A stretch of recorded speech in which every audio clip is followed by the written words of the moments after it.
Садыр Жапаров Кыргызстандын президенти болуп 3 жыл мурун 2021-жылдын 10-январында шайланган. Бул убакыт аралыгында мамлекет башчы сөз эркиндиги тууралуу бир нече ирет үн каткан. Фактчек KG'нин редакциясы анын убадаларын ошондой эле алардын кайсылары аткарылгандыгын эске салууну чечти. Сөз эркиндиги тууралуу Садыр Жапаров алгач 2020-жылдын 6-ноябрында сөз кылган. Президенттин милдетин аткаруучу карикатура тарткандар жазаланбайт деп билдирген. Интернеттеги карикатуралар үчүн куугунтук болбойт деп мен сиздерге сөз берем.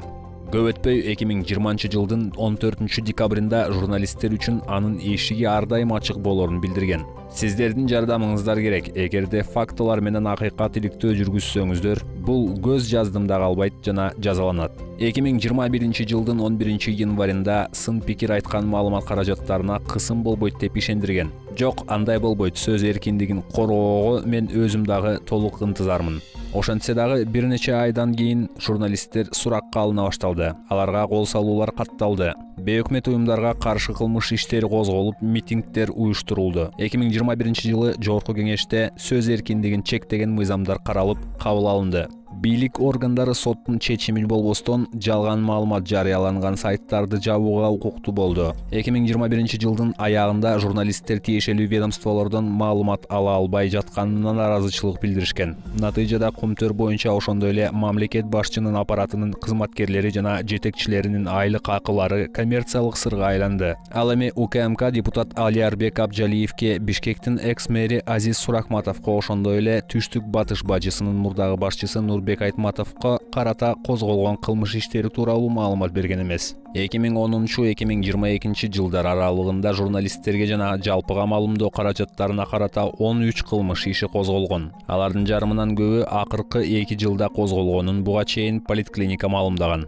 2022 жылы журналисттерди куугунтуктоо уланды. Мамлекеттик ишканадан мазут сатуудан 30 миллион сомдон ашык киреше тапкан УКМКнын жетекчиси Камчыбек Ташиевдин жакындары тууралуу материалы жарыялангандан кийин иликтөөчү журналист Болот Тимиров камакка алынган. Аны кармоо учурунда анын жанынан баңгизатты табылганы айтылган. Журналист УКМКнын жетекчиси Камчыбек Ташиевдин уулу Таймураз тууралуу дагы бир иликтөө жарыялагандан кийин журналист өлкөдөн чыгарылган. Ошол эле жылы Next TV телеканалынын директору Талайбек Дүйшөнбиев билдирүүнү репост кылганы үчүн камакка алынган. Сот аны күнөөлүү деп таап, 5 жылга эркинен ажыраткан, бирок пробациялык көзөмөл дайындаган. Ошол эле жылы Кемпир-Абад суу сактагычынын аймагын Өзбекстанга өткөрүүгө каршы чыккан 20дан ашык саясатчы менен активист камакка алынган. Сөз эркиндигине жалпыга маалымдоо каражаттары жөнүндө жаңы мыйзам долбоору дагы кедергисин тийгизиши мүмкүн. Акыйкатчы жана медиа полис институттарынын сынына кабылган мыйзам кабыл алынса, 1 жылдын ичинде 2 жолу мыйзам бузуу фактысы боюнча ЖМКларды жабууга мүмкүнчүлүк түзүлүп, журналисттик иликтөөлөргө тыюу салынышы мүмкүн.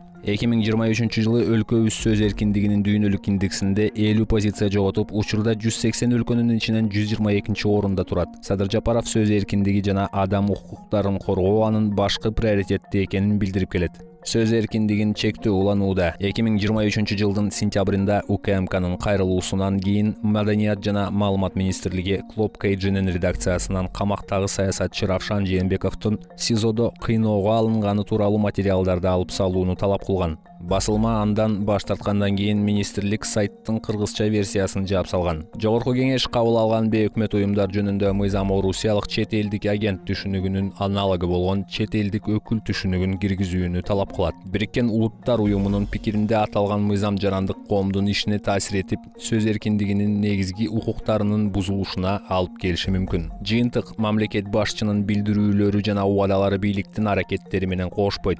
Кыргызстан сөз эркиндиги боюнча дүйнөлүк рейтингде 2023 жылы 50 позиция жоготкон.